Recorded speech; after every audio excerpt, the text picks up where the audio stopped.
ఎమ్మెల్యేలకు సంబంధించిన అనర్హత పిటిషన్పై కోర్టులో తేలేదాకా నిర్ణయాలు తీసుకోరా అని ఒక క్వశ్చన్ మార్క్తో బ్యాన్ రైటర్ను ప్రచురించింది. ఎమ్మెల్యే అనర్హత పిటిషన్పై ఏజీని ప్రశ్నించిన హైకోర్టు. అంటే ఈ వ్యవహారం కోర్టులో తేలేదాకా మీరేం నిర్ణయం తీసుకోరా అని ఏజీకి నిన్న మొట్టికాయలు పెట్టింది అనుకోవచ్చు, పరోక్షంగా మొట్టికాయలు పెట్టింది అనుకోవచ్చు. పార్టీ ఫిరాయించిన ఎమ్మెల్యేలపై చర్యలు తీసుకునేలా ఆదేశాలు ఇవ్వాలన్న పిటిషన్పై కోర్టులో తేల్చడానికి స్పీకర్ నిర్ణయం తీసుకోరా అంటూ హైకోర్టు సోమవారం అడ్వకేట్ జనరల్ ఏజీని ప్రశ్నించింది. ఇప్పటికే నెలలు గడిచిందని, ఒకవేళ ఇంకొక 3 నెలలు వీటిపై నిర్ణయం వెలువడకపోతే స్పీకర్ కూడా చర్యలు చేపట్టరా అని అడిగింది. సో ఇది ఏజీకి సంబంధించిన వార్త. అయితే నిన్న కోర్టులో దాదాపు మార్నింగ్ కోర్టులో ఈ ఎమ్మెల్యేల అంశంపై, అంటే ఎవరైతే దానం నాగేందర్ కానీ మిగతా కళ్యాణ్ శ్రీహరి, తర్వాత భద్రాచలం ఎమ్మెల్యే, వీళ్ళు ముగ్గురు కూడా జాయిన్ అయిన తర్వాత బీఆర్ఎస్ నాయకులు అనర్హత వేటు వేయాలని కోర్టుని ఆశ్రయించారు.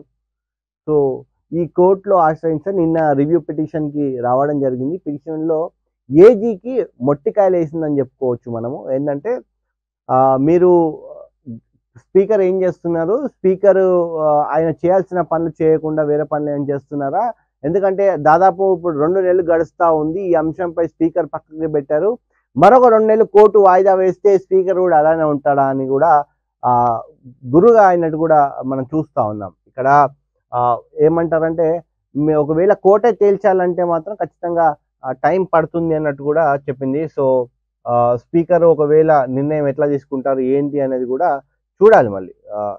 మళ్ళీ స్పీకర్ ఏమైనా ఈరోజు కోర్టు చెప్పింది కదా, కోర్టు చెప్పిన తర్వాత మళ్ళీ స్పీకర్ ఏమైనా దీన్ని ముందు తీసుకెళ్లే ప్రయత్నం చేస్తారా, లేకపోతే మళ్ళీ కోర్టు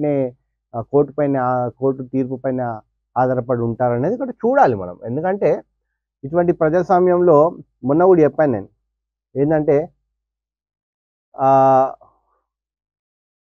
ప్రజాస్వామ్యంలో ఎట్లుంటుందంటే పార్టీ నాయకులను ఎంచుకోవడంలో 2 విధాలుగా జనాలు ఓట్లు వేస్తారు. ఒకటి సింబల్ చూసి, ఒకటి నాయకుని చూసి.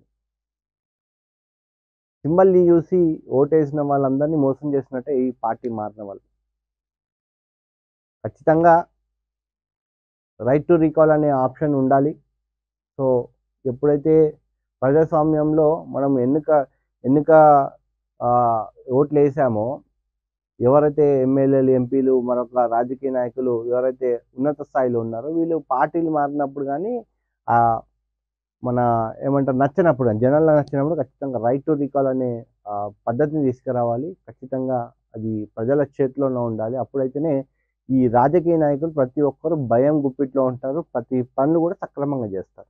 చూడాలి మళ్ళీ ఏమవుతుంది, ఎట్లయితుంది అనేది కూడా